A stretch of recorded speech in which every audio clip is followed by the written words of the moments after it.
Susa on täällä keskustassa, Sittarissa. Susalla on aivan hirveä jänskä. Täällä on tosi paljon nuuskittavaa ja se harvoin käy täällä. Iskäauto on tuolla parkissa. Iskä käy Sittarista hakkeen kahvia.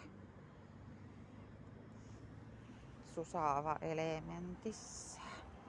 Täällä on aivan uusia tuoksuja. Susa ei ole täällä käynyt monestikaan. Mennäänkö me Susa eteenpäin? Mennäänkö? Täällä on niin paljon liikennettä, Susa ei oikein tiedä mihin päin menisi.